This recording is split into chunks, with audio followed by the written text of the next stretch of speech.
খালি বউকে বস করি দিয়া দামি ব্লাউজ, টুলের ডিজাইনার ঠোঁট পালিশ। দাদা কি নিবেন? খদ্দের এমনি চলে আসবে, রিহাই নাই। আর এখন তো ওইটাই বেরোইছে, নিজে ব্যবসা চালাতে পারছে না, বউকে বলছে তুই বস, খেপি দেখ খদ্দের নিতে পারবি না, খালি গাঢ় করে ফেনেল লাভলি আর ঠোঁট পালিশটা লাগাবি। কিয়ামতের আলামত। চা বিক্রি করছে, যত ভিড় ওর কাছে, চা যতই খারাপ হোক ভিড় কিন্তু ওর কাছে কার? খালি যুবকদের। দিদি চা দে, ভালো করে বানাবেন, মানে একটু দেরি করবেন, আপনাকে দেখতে ভালো লাগছে, তত মজা। চা হ্যাঁ 10 টাকা করে কাপ দিয়ে ছিট মারতে পারছে না, শরীরে চা বিক্রি হচ্ছে। কি বুঝলেন? ডিজাইনে মাল বিক্রি হয়, আপনারা হয়তো জানেন না। এই দেখবেন কদিন থেকে খুব ভাইরাল চলছে, কি হাওড়া শিয়ালদা স্টেশনের কাছে একটা ছেলে রজুদা, এক প্লেটে 3টে পরোটা, আনলিমিটেড তরকারি, একটা সিদ্ধ ডিম, এক টুকরো পেঁয়াজ, একটা কাঁচা লঙ্কা, 30 টাকা, যাতে হয় না ট্রেনের টিকিট। ভাইরা লোকরা লাইন দিয়ে খাচ্ছে। তোবা তোবা, যে যত ডিজাইন করবে। আপনি যদি কলকাতায় কাদা বিক্রি করেন চকলেট বলে, আর যদি ছিঁড়া আন্ডার প্যান্ট পরে থাকেন, লোকরা সব আপনার কাছে লাইন দিবে। এটা হচ্ছে পশ্চিমবাংলা। কি বুঝলেন? ছিঁড়া আন্ডার প্যান্ট পরে চা বিক্রি করুন, 5 টাকা চাটা 20 টাকায় বিক্রি হবে, খালি দাঁড় করিয়ে দেন। আর এখন ব্যবসা সব থেকে ভালো কিসে চলবে জানেন?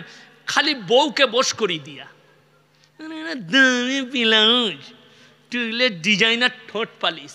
দাদা কি নিবেন? খদ্দের এমনি চলে আসবে, রিহাই নাই। আর এখন তো ওইটাই বেরোইছে, নিজে ব্যবসা চালাতে পারছে না, বউকে বলছে তুই বস, খেপি দেখ খদ্দের নিতে পারবি না, খালি গাঢ় করে ফেনেল লাভলি আর ঠোঁট পালিশটা লাগাবি। কিয়ামতের আলামত। ছেলেরা বিবির গুলামি করবে, কিয়ামতের আলামত। রাস্তাঘাটে কুকুরের মতো নারী পুরুষ জিনা করবে, কুকুরের, এটা কিয়ামতের আলামত। নারীরা পোশাক ছোট করবে, কিয়ামতের আলামত। পুরুষরা নারীর মতো সাজতে চাইবে, কিয়ামতের আলামত। বুখারী শরীফের হাদিস। অনেক মুসলিম যুবক হারামখোর ফিল্মের আর্টিস্টকে দেখে কান ফুটো করে কানে বালি পড়ছে, হাতে বালা পড়ছে, লড়ি চালায়, পড়ছে না পড়েনি, চুলগুলোকে নিয়ে এইখানে নিয়ে মেয়ে ছেলের মতো। বুখারী শরীফের হাদিসে আছে, যে পুরুষরা মেয়ের ধূপ ধারণ করতে চাইবে এবং তাদের মতো পোশাক আশাক কালচার করবে, আল্লাহ কিয়ামতের দিনে তাদের দিকে তাকিয়ে দেখবেন না। তাদেরকে বলা হবে তোমরা নারীর রূপ ধারণ করে দেখাও, তারা বলবে আল্লাহ আমরা অক্ষম, আল্লাহ তাদেরকে জাহান্নামে পাঠাবেন।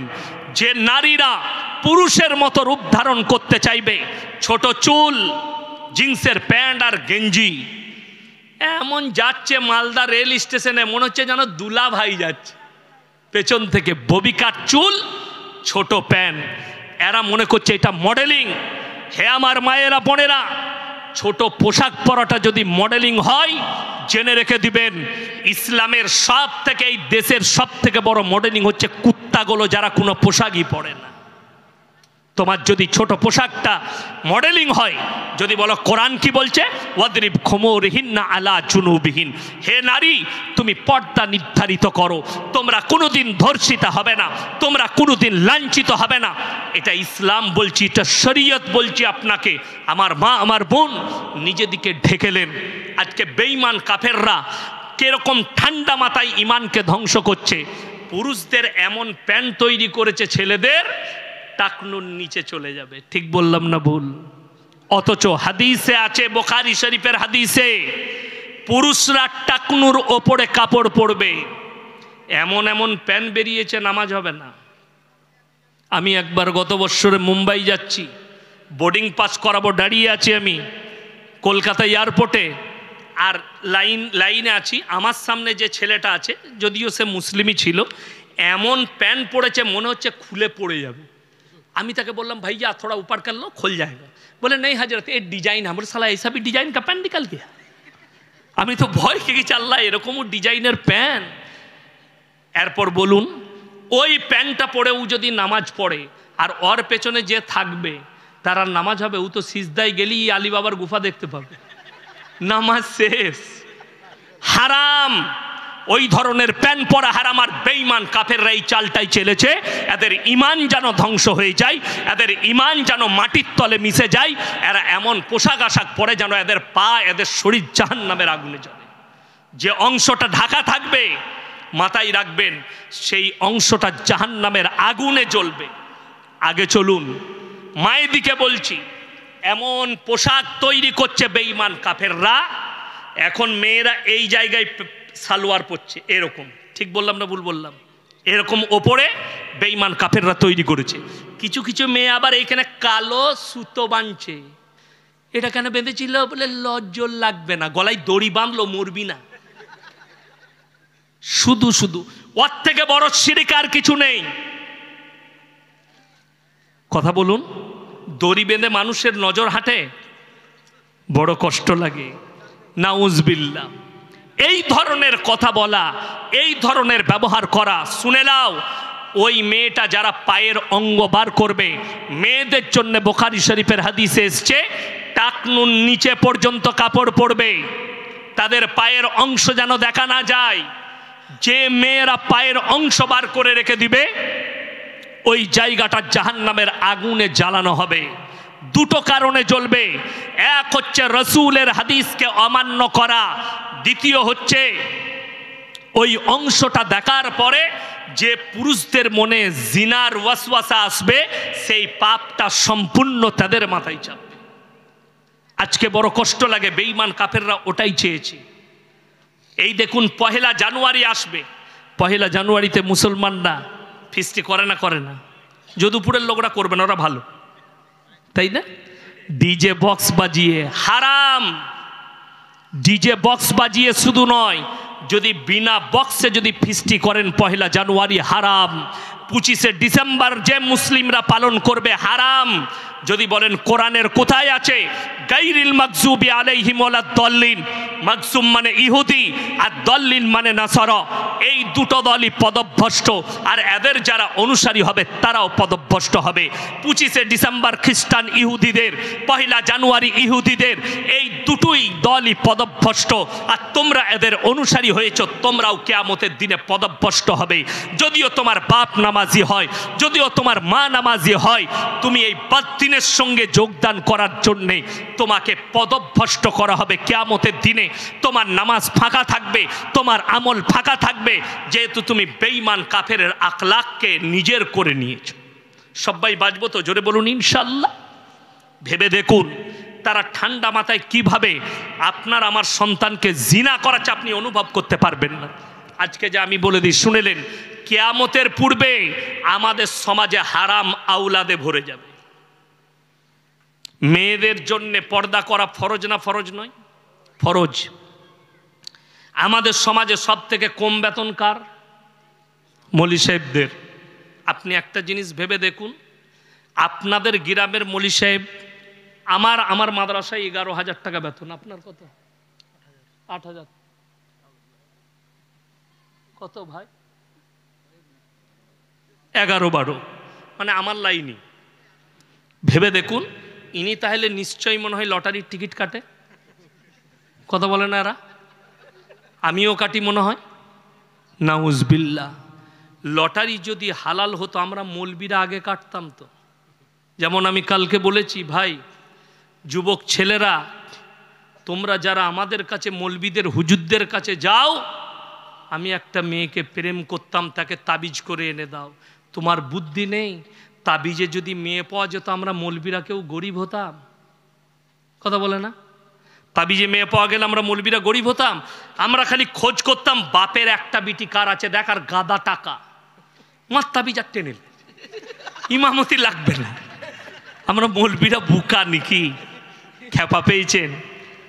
পাগল যারা তাবিজ নিতে যায় তারা বুকা। এখন তো অনেক মাল বেরিয়েছে, বলছে কারো বউ পালিয়ে গেলে 72 ঘন্টায় এনে দেয়। খোঁজ নিয়ে আমি বলেছি একটা জলসায়, যদি লোকের বউ নিয়ে পালানো জায়েজ হতো তা আমি আগে ওই হারামখোরের বউকে নিয়ে পালাতাম। তুই কি করে 72 ঘন্টা নিয়ে আসিস সেটা দেখব। নাউজবিল্লাহ। এদের থেকে সাবধানে থাকবেন, এই প্রতারকদের কাছ থেকে দূরে থাকবেন। হে আমার যুবক, তোমার তকদিরে যে মেয়েটা আছে সেটা কেউ কাটতে পারবে না, আর তোমার তকদিরে যেটা নাই গোটা পৃথিবীর মলবি এক কাছে হয়ে আমল করলেও তোমার তকদিরে আনতে পারবে না, যদি আমার আল্লাহ না লিখে থাকে। পারবে? পারবে না। অথচ তোমার পয়সাটা শুধু শুধু তাবিজে যাচ্ছে, ফালতু যাচ্ছে। আর অনেক মলবি বেরিয়েছে, ওই 7,001 টাকা লাগবে। কি বুঝলেন? কি কি লাগবে? একটা হরিণের লাবি। হরিণের লাবি কোথায় পাওয়া যাবে? এই গোটা মালদা টাউনে খুঁজে পাই নাই। কে আনবে? হুজুর। হরিণের লাবি পাবি কোথায়? ও এখন ছাগলের লাবি নিয়ে কুস্তরি মাখিয়ে আরাম করকে দিয়ে দিয়েছে। এই তো ধান্দা চলছে। আমাদের ওইখানে একজনের ডাব গাছে শিকড় ভরে দেয়, দিয়ে বলে এটা কি গো? স্বপনে পেয়েছি। সালা স্বপনে। আর ভেঙে দেখছি ডাব গাছে শিকড় আরাম করে ভরেছে। লোকরা বিশ্বাসে নিচ্ছে আর মনে করছে কাজ হচ্ছে। নাউজবিল্লাহ। আল্লাহ হেফাজত করুক আমার সমাজকে। বেঈমান কাফেররা ঠান্ডা মাথায় আপনাকে জিনা করাচ্ছে, এমন ভাবে জিনা করছে আপনি অনুভব করতে পারবেন না। আমাদের যারা স্কুল কলেজের ছাত্র আছে তারা মৌলবি বিরোধী হয়ে যাচ্ছে, কোরআন বিরোধী, রসুল বিরোধী, দাড়ি টুপির বিপক্ষে চলে যাচ্ছে। তার কারণ বেঈমান কাফেররা ঠান্ডা মাথায় এদের দ্বারা ব্যভিচার করাচ্ছে। নাম্বার মূল প্রথম অস্ত্র হচ্ছে ইন্না সলাতা তানহা আনিল ফাহশাই ওয়াল মুনকার। নিশ্চয় যারা নামাজ পড়ে, নামাজ তাদেরকে অশ্লীল কাজ থেকে সরিয়ে ভালো কাজের দিকে নিয়ে যায়। জোরে বলুন সুবহানাল্লাহ। অথচ আপনার কাছে নামাজটাই নেই, আর আপনি নিজেকে মুসলমান বলে লোকের সামনে পরিচয় দিচ্ছেন, দাবি করছেন, নিজেকে পরিচয় ফেলাচ্ছেন আমি মুসলিম। এইরকম ভারতে হাজারো মুসলিম আছে। আজকে আমি বক্তব্য দেখছিলাম, কয়েকটা বিকা হুয়া মৌলবি, বিক্রি হওয়া মৌলবি, 3 তলা টুপি পরে আজ তাক আর এবিপি আনন্দের নিউজ রুমে গেছে। তাদের সামনে সুবুই খান বলে একটা মেয়ে, যদিও সে বলছে मैं एक मुस्लिम हूं, मेरे को अच्छा स्टेज मिलता है, इसीलिए मैं कि पढ़ी लिखी हूं। तेरे को अगर स्टेज मिलता होगा तो हराम के औलादों के स्टेज मिलता होगा, हमारा जैसा स्टेज नहीं मिलेगा। इस्लाम में आम जनता के सामने एक औरत के लिए स्टेज हराम है, बेपर्दा औरत के लिए हराम है। ये बोलने वाला ये मौलवी नहीं है, क्योंकि ये 5-5, 10-10 हजार रुपया में बिक चुका कि यहां पर आकर चुप रहना है। अगर हिम्मत है तो हमारे जैसे मौलवी के सामने एक मर्तबा बैठ के दिखा, रूबी का लियाकत, अंजना अमकशब। अगर तुम लोगों को छट्टी के दूध याद नहीं दिला देंगे तो इंशाअल्लाह हम हमारे बाप का औलाद नहीं। एक मर्तबा हम लोग को बुलाओ, फिर देखते ये लोग ईमानदार मौलवियों को नहीं बुलाएंगे, जो हक बोलते उनको नहीं बुलाएंगे, जो इस्लाम का बदनाम करेंगे उनको बुलाएंगे। हिम्मत नहीं है। पर्दा कुरान के अंदर है, औरत के ढकने के बारे में कुरान के अंदर है, কোরআনের ভেতরে আছে মহিলাদের ঢাকার কথা, পর্দার কথা। আমরা সকলে মুসলিমরা জানি পর্দা করা কি ফরজ। ভারতে যদি এখন বর্তমানে 15 কোটি মেয়ে থাকে, এদের মধ্যে 10 কোটি বেপর্দা এবং নাংটা অবস্থায় ঘুরে বেড়ায়। 10 কোটি। তারা মুসলমান। যারা নবীজির আদেশকে অমান্য করে, এই মেয়েদের জন্য জাহান্নাম ছাড়া জান্নাত কেউ ঢুকাতে পারবে না। আমাদের সমাজের অবস্থা কি জানেন? এই কিছু মহিলা, কিছু লোক, এরা নামাজ পড়ে না আমাদের মতো মৌলবিদের কারণে। বললেই দোষ। যদি বলেন কেন, ওই তো আমার আগে বলছিলেন শেখ, কি সকালবেলায় মলবি হায়ার করা কবর জিয়ারতের জন্যে? এমন সন্তান তৈরি করো মরে যাওয়ার পরে যেন তোমার জানাজার নামাজ পড়াতে পারে, কবর জিয়ারত করতে পারে, তোমার জন্য দোয়া করতে পারে। সকালবেলায় মসজিদ তালায় গিয়ে দাঁড়িয়ে আছে, হুজুরকে হায়ার করে নিয়ে যাবে কবর জিয়ারত করতে। বলে তুই বলে আমি জানি না হুজুর। বাপকে হুজুরকে দিয়ে জান্নাতে পাঠাবে, 3 দিন কবর জিয়ারত হবে, এরপর হুজুরকে একটা সাদা লুঙ্গি দিবে, সাদা গেঞ্জি দিবে, হুজুরের পেছনে নামাজই হবে না তোর। যে কবর জিয়ারতের লুঙ্গি পড়ে, যে কবর জিয়ারতের গেঞ্জি পড়ে, তুই তো দাম দিয়ে দিলি। বড় কষ্ট লাগে। আমাদের দেশের সিস্টেমটা ওইটাই হয়ে আছে, যত রকমের পাপ করবি কর, যা করবি কর, জিনা কর, মদ খা, গাঁজা খা, মরে গেলে হুজুররা মিলাদ পড়িয়ে দোয়া করে জান্নাতে পাঠাবে। সিস্টেম বানানো আছে, চলছে। আমাদের বর্ধমানেও আছে, সব জায়গায় আছে। চলুন দেখবেন, মিলাদ হচ্ছে, 3 বোতল মদ খেয়ে হাই রোডে মারা গেছে মালদায়। বলে অসুবিধা নাই, মিলাদ পড়িয়ে দেবো। হুজুর মিলাদ পড়াচ্ছে, হুজুর দোয়া করবেন। হুজুর দোয়া করছেন, রব্বানা আতিনা ফিদ দুনিয়া হাসানাহ, আল্লাহ তুমি জান্নাতুল ফিরদৌস দান করো, আল্লাহ তুমি ভাইকে তুমি শহীদের মর্তবা দাও। দোয়া হয়ে গেল, খেতে দিয়েছে। হুজুর মানে আমাকেই ধরেলেন, আমি লোকের কথা বলবো না, লোক মনে করবে আমাকে বলছে। আমি খেতে দিয়েছে, খেতে বসেছি। বললাম বাপ কি করে মারা গেছে বাপ? বলে হুজুর ছেলে খুব খারাপ। কেন? 3 বোতল মদ খেয়ে অ্যাক্সিডেন্ট করেছে। আমি তোবা তোবা, কাকে জান্নাতে দিলাম ব্যাম? মদ খোর আর গাঁজা খোরকে? নাউজবিল্লাহ। হ্যাঁ, এটাই তো সিস্টেমই মনে করেছে। এরপর অনেকজনের মনে মনে হবে যে হুজুর কেন, যে গাঁজা খেয়ে মদের ভাঁটিতে মদ খেয়ে মারা গেছে, তার লেগে দোয়া করতে পাবো না? আমি বলবো না, আমার বাপের ডায়েরি লয়, কোরআনকে জিজ্ঞেস করো।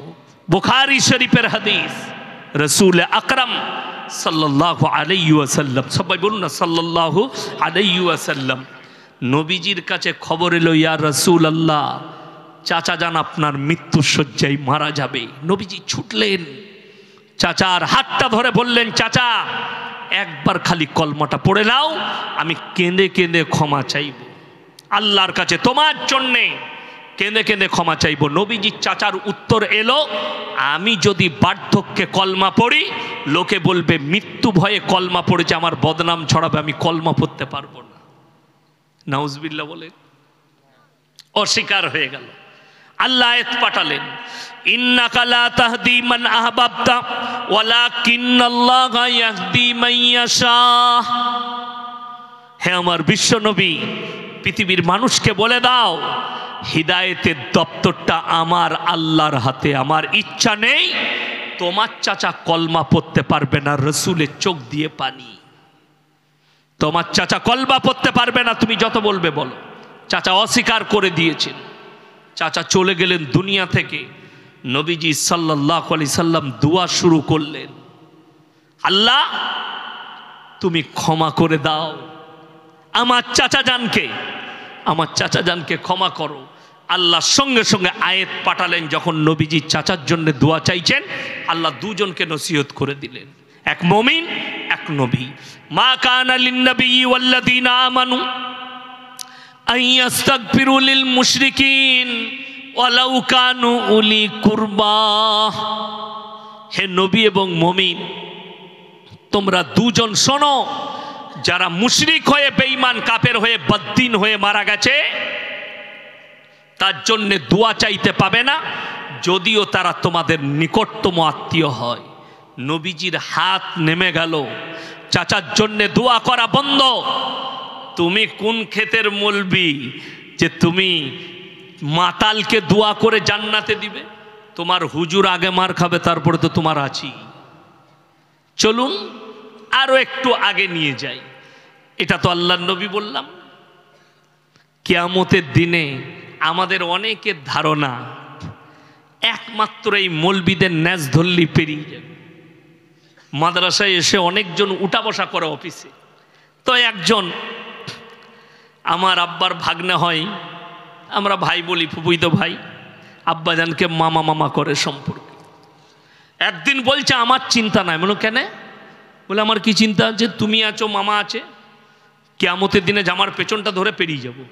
শালা ভালো লাইন করে রেখেছে তুই। বলে লাইনটা তোমার দারুণ ভালো, কোনো নামাজ ফামাজ কিচ্ছু পড়ার দরকার নাই আমলের, মামার আর মামাই তো ভাইয়ের জামার পেছনটা ধরবে, জান্নাতে ঢুকে যাবে, তাই তো? বলে হ্যাঁ। আমরা তোমার মামার কি হবে তোমার মামা জানে, তোমার ভাইয়ের কি হবে তোমার ভাই জানে। আমরা এক নম্বর কথা, তুমি যেদিকে ভাবছো এদের ন্যাস ধরে পেরিয়ে যাব, কোরআনে আছে ফালানাস আলান্নাল্লাযীনা উরসিলা ইলাইহিম ওয়ালানাস আলান্নাল মুরসালিন, সূরা আরাফ প্রথম পৃষ্ঠা। আমি কিয়ামতের দিনে নবী পয়গম্বর রাসূলকেও দাঁড় করাবো, তাদের কওমকেও দাঁড় করাবো, তাদেরকেও জিজ্ঞাসাবাদ হবে তোমরা দাওয়াত কিভাবে দিয়েছো, এবং তোমাদিকে জিজ্ঞেস করা হবে তোমরা কিভাবে গ্রহণ করেছিলে। প্রত্যেকটা নবীর উম্মতিকে সওয়াল করবেন আল্লাহ কিয়ামতের দিনে। যদি নবী পয়গম্বরকে আল্লাহ দাঁড় করিয়ে জিজ্ঞেস করেন, তাই ইয়াসিন কি করে পার পাবে? কথাটা বুঝতে পেরেছেন না পারেননি? আমাদের দেশের সিস্টেমটা ওই জন্য খারাপ। বলে কিছু নয়, হুজুর দোয়া করে দিলে এই জান্নাতে ঢুকে যাবি। তোর হুজুর আগে মার খাবে, তারপরে তুই জান্নাতে যাবি অনেক দেরিতে। এই যে পাগলামি সিস্টেম, শুধু এটা নয়, এমন একটা পুক্তা দলিল দেব মারাত্মক। হযরতে ঈসা মাসিহ, আমার যুবক যুবতী যারা আছেন শুনেলেন, বেঈমান কাফেররা এমন ভাবে জাল ছুঁড়েছে ঠান্ডা মাথায়, আমাদের ধর্মের মানুষ মুসলমান সেই জালের ভেতরে ঢুকে গেছে। এই মাসটা নভেম্বর চলছে, 2023 সালের 30শে ডিসেম্বর আমি সুজাপুর গয়েশ বাড়িতে জলসা করেছি। রাত 11:45 জলসা শেষ করেছি। আমার গাড়িতে কালিয়াচক যেতে 13 মিনিট সময় লেগেছে, মাত্র 13 মিনিট। যখন ওখানে পৌঁছেছি লাইন জাম, 4-5টা গাড়ি দাঁড়িয়েছে। আমি আমার ম্যানেজারকে বললাম বেরিয়ে দেখে এসো ব্যাপার কি। আমাকে এসে বললে হুজুর অনেকগুলো লোক দাঁড়িয়ে আছে, মুসলিম যুবক, আর গোটা হাই রোডটাই বোম বিছিয়ে রেখেছে কয়েক লক্ষ টাকার। তারা 1 জানুয়ারি পালন করবে বোম ফাটিয়ে। যেমনি কাঁটায় 12টা বাজলো, বোমগুলো আগুন ধরানো হলো, আর প্রশাসন বাবুরা গার্ড দিয়ে দাঁড়িয়ে আছেন। 10 থেকে 15 মিনিট খালি বোম ফাটলো, তারপরে রোড ছাড়লো। এগুলো কোনো অমুসলিম নয়, সমস্ত মুসলিম ঘরের ছেলে। 25শে ডিসেম্বর পালন করবে কে? আমি বলিনি, মিডিয়া বলছে। 2023 সালের 25শে ডিসেম্বর কলকাতা টাউনটার মধ্যে খালি 22,000 কন্ডম বিক্রি হয়েছে। তার মানে 22,000টা মেয়ে সেই রাতে জিনা করেছে। শুধু তাই নয়, সেখানে 1.5 থেকে 2,000 থেকে 2,500 মুসলিম যুবক যুবতী, তারা সব কলেজ পড়ুয়া আর ইউনিভার্সিটি পড়ুয়া, তারা সেখানে যোগদান করেছে। কেন? খ্রিস্টানদের গির্জায় গিয়ে আশীর্বাদ নেবে। তোমার জানা আছে খ্রিস্টানরা আর আহলে কিতাব নেই, পেরিয়ে গেছে, আহলে কিতাব থেকে বঞ্চিত হয়ে গেছে, আল্লাহ তাদেরকে বাতিল করেছেন। তার কারণ একটাই, তারা প্রথমে এক আল্লাহ বিশ্বাসী ছিল, তারপরে ঈসা মাসিহকে আল্লাহ তুলে নেওয়ার পরে তারা 3টে আল্লাহ দাঁড় করিয়ে দিল। এক হচ্ছে আল্লাহ, দ্বিতীয় হচ্ছে তার মা মারিয়াম একটা আল্লাহ, তৃতীয় হচ্ছে ঈসা মাসিহ একটা আল্লাহ। মোট 3টে আল্লাহ বিশ্বাসী, নাউজুবিল্লাহ বলে। এবং তাদের মূল দাবি হচ্ছে, যেখান থেকে তারা আহলে কিতাব থেকে বাতিল হয়েছে, কোরআনে আছে, তারা যখনই বলে দিলে ঈসা হচ্ছে আল্লাহর বেটা, জোরে বলুন নাউজুবিল্লাহ। আল্লাহ বেটা থেকে পাক, স্ত্রী থেকে পাক, আল্লাহ পানি থেকে পাক, আল্লাহ পায়খানা থেকে পাক, আল্লাহ খাওয়া দাওয়া থেকে পাক, সমস্ত কিছু থেকে আল্লাহ পবিত্র, আল্লাহ পাক। অথচ এরা দাবি করে বসলো ঈসা হচ্ছে আল্লাহর বেটা। যারা শিক্ষিত ছেলে মেয়ে আছেন তারা কান খুলে শুনবেন, কিয়ামতের দিনে এই 3টে আল্লাহ দাঁড় করানোর কারণে আল্লাহ ঈসা মাসিহকে দাঁড় করাবেন, কোরআনে আছে। কিয়ামতের দিনে দাঁড় করাবেন, আল্লাহ প্রশ্ন ছুড়বেন, ইস ক্বালাল্লাহু ইয়া ঈসা ইবনে মারইয়াম আনতা কুলতা লিন-নাস ইত্তাখিদুনি ওয়া উম্মিয়া ইলাহাইনি মিন দুনিল্লাহ। এই ঈসা, তুমি কি বলেছিলে তোমার কওমকে আল্লাহ ছাড়া আমি আর আমার মা আরো দুটো আল্লাহ? ঈসা নবী বলবেন ক্বালা সুবহানা, যে কথা বলার আমার অধিকার নেই, হক নেই, আমি এ কথা কেমন করে বলতে পারি? আর আমি যদি এ কথা বলে থাকতাম, ইন্নাকা আনতা আল্লামুল গায়ুব, আপনি আলিমুল গায়ব, সব জানেন। আল্লাহ বলবেন আমি জানি। এই বেঈমান কাফের দিকে বিশ্বাস স্থাপন করানোর জন্য আমি তোমাকে দাঁড় করিয়েছি। আল্লাহ যদি ঈসা মসিহকে দাঁড় করায় আর প্রশ্ন করে, আমার মতো মৌলবি আর হুজুররা কি করে বাদ যাবে? আপনার বিবেকে নেই? যার দ্বারা আপনি জান্নাতে যাচ্ছেন আপনার জানাই নেই। কেউ যদি মুসলিম ঘরের ছেলে হয়, সে যদি নাস্তিক হয়, বেঈমান হয়, আল্লাহ বিরোধী হয়, রসুল বিরোধী হয়, জীবনটা মদের ভাঁটিতে কাটায়, আপনার জীবনটা গাঁজা মদের ভাঁটিতে কাটায়, জেনে রেখে দিবেন তার সে মরে যাওয়ার পরে না তার জানাজা পড়া যাবে, না তার জন্য দোয়া করা যাবে, না তার কবরস্থানে দাফন কাফন করা যাবে। যদি বলেন কি করব, ও গঙ্গার ধারে ফেলে দেন, কুকুরে খাক শুয়োরে খাক, দাফন কাফন করা যাবে না। যদি কোনো মৌলবি নাস্তিক জানার পরেও জানাজার নামাজ পড়ায়, এই মৌলবিকে আল্লাহ কিয়ামতের দিনে কঠিন আযাবে মুবতালা করবে, যেহেতু সে নামাজটা পড়াচ্ছে পেটের দায়ে। আল্লাহ কোরআনে বলেছেন ইন্নাল্লাযীনা ইয়াকতুমুনা মা আনজালাল্লাহু মিনাল কিতাব ওয়া ইয়াশতারুনা বিহি থামানান কালীলা উলাইকা মা ইয়াকুলুনা ফি বুতুনিহিম ইল্লান নার। যে সমস্ত মৌলবিরা হুজুররা আমার কোরআনের আয়াতকে লুকিয়ে দেয় নিজেদের পেট চালাবার জন্য, পেট ভরাবার জন্য, তারা নিজেদের পেটেতে আগুন ছাড়া আর কিছু ভরে না। আমি আল্লাহ তাদেরকে কিয়ামতের দিনে কঠিন আযাবে মুবতালা করে দেব। আপনি মুখ খুলে বলতে পারছেন না নাস্তিকের জানাজার নামাজ হারাম, পড়া যাবে না।